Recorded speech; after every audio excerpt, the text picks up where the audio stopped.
So here at Global Formula Racing, we use STAR-CCM by CFD, and we use that software to perform external flow simulations and internal flow simulations of the intake, along with some transient simulations and simulations to model coolers on the car.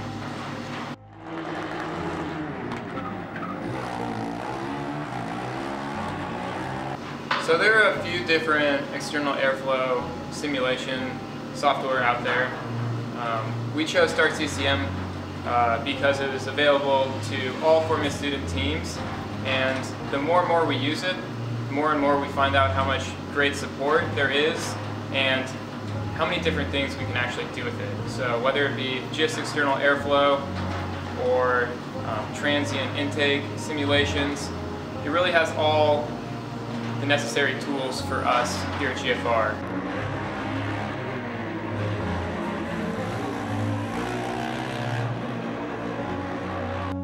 STAR-CCM is a pretty daunting program to start out with if you're just opening it up and trying to use it. It's great that CFD offers training classes specifically for Formula SAE and a vast tutorial library where there's tutorials that are relevant to the things that we're doing on this car. So tutorials for things such as porous regions, external airflow on wings, wing optimization.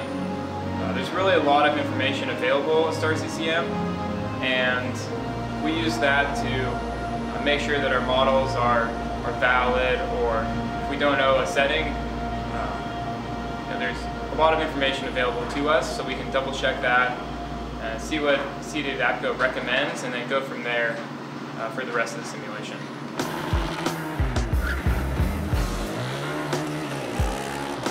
So we're particularly interested in downforce and drag numbers when using STAR-CCM. So we'll design the wing shapes in a CAD software and import them into STAR-CCM, and then run the external airflow simulations. Look at downforce and drag as well as the balance of the car. So it's really a trade-off between downforce and drag, and STAR-CCM lets us directly see those numbers, and then we use that information to decide between different designs. So these simulations wouldn't mean anything if we couldn't validate them. So what STAR-CCM is outputting, like downforce and drag, we can very easily validate that on the car or in a wind tunnel with coast down tests or wind tunnel setups. So for us on this car, we validate mostly with physical testing, like coast downs, but then we also do some work in the wind tunnel here at Oregon State. So we'll simulate our wind tunnel at Oregon State and then actually go and physically test things there. So let's talk about a little bit what's on the 2015 car.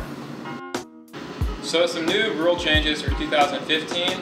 We had to completely redesign the car, and the focus for this aero package was balance.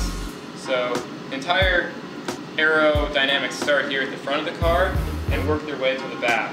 So everything we do with the front wing drives the flow to the side of the car, to the coolers, and to the rear wing. So this here you see a 2-element front wing from us, and some of that's due to the rules, and specifically the rules about the rear wing. So again, like I mentioned earlier, it's a balance, and we can only create so much downforce with the rear, so we have to balance that out with the front. So you see a fairly small front wing from us this year. So in STAR-CCM, we model a few things in our simulation. One is a rolling floor to simulate the car as it drives, and two are rolling wheels, so at the same speed that the floor is moving. That lets us see the interactions between the wheels and some of these other aero pieces like our side wing this year. So we spent a little bit of time trying to get the side wing so it wouldn't be affected by the rear tire and the weight from the front tire. So it was really nice to see some of the flows in STAR-CCM and then make small changes to really make the aero package better, create more downforce, and less drag from some of the rotating wheels.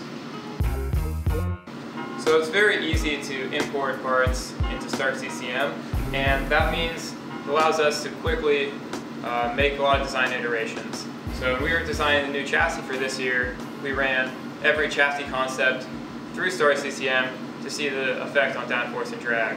Likewise, with the direct acting suspension this year, we looked at that effect to determine if it was worth the trade-off in the aerodynamic department. So really the tools we're using with STAR-CCM affect the other subsystems, but it also allows us to make very educated decisions into what we want on the car and what's going to make the car fast.